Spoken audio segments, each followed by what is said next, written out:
Syndicated radio talk show host. Leslie Marshall, Fox News contributor and radio talk show host.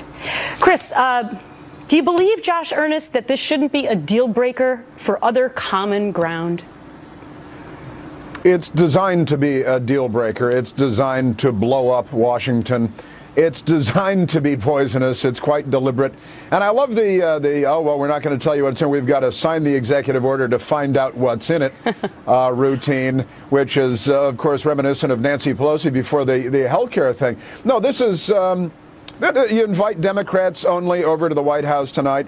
It's a poisonous atmosphere. It's going to get worse, not better. This is helping no one but the Democrat Party. This is outside the law, it's outside the Constitution, and it's going to cause havoc. So let's bring in the Democrat. Leslie, why would the president, after the midterm elections, where Republicans won in a landslide, and he came out and he said, I hear the American voter, why would he not invite Republicans to this dinner tonight? That is a total slap in the face.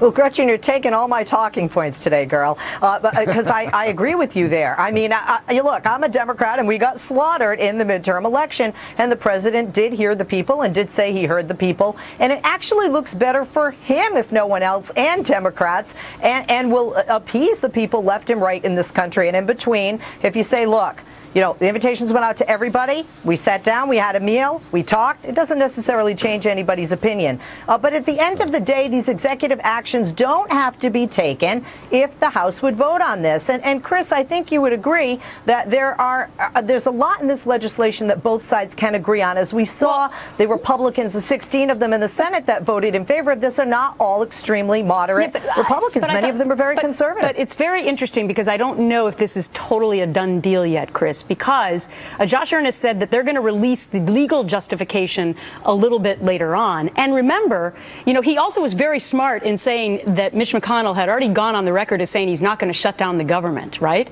And so they're going to continue to fund the government. So now he has the Republicans on record as saying that. But did you hear that question there?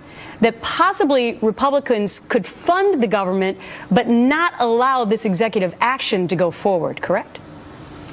Right. Well, there's going to be a lot of political wrangling going back and forth and constitutional challenges and great debates about all of this. But, you know, but why the false urgency of now in the lame duck session after the Republicans took control of the Senate and maintained control of the House, after the Democrats were massacred, and even though they don't like to say it out loud, in the midterm elections, the false urgency of now is just more political poison. It really is. And no, yeah, you're right. We don't know what's in it. They could tell us what's in it. I guess we'll find out tomorrow what's in it.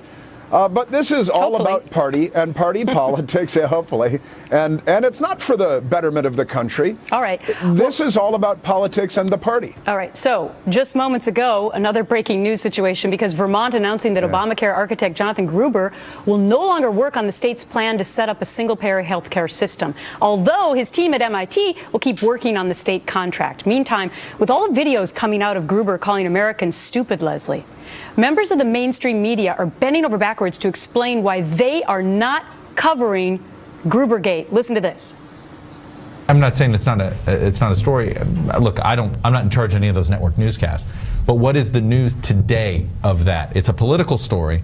Network news in general hasn't been covering the political back and forth of Washington a lot lately. Oh my God, Barack Obama hasn't heard of Jonathan Gruber? Neither has the American voter, which doesn't implicate their intelligence at all. They have, but the president no one cares about Jonathan Gruber, I swear to you. Really? Or the $5.9 million taxpayer dollars that went to him and then he turned around and called all of us stupid? Leslie?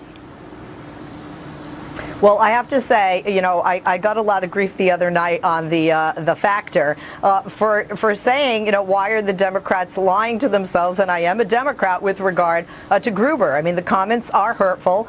It is news. And to say that nobody's covering the political back and forth, I don't know what rock they're living under. I think every network does that. But I did look back, and except for when it came up to the Sunday talk shows, really, other than Fox News Channel, nobody had covered this, and this is news, even if you don't like the news, and believe me, as a Democrat, Wow. I did not like the news. All right, Chris, Leslie had a lot of your talking points today.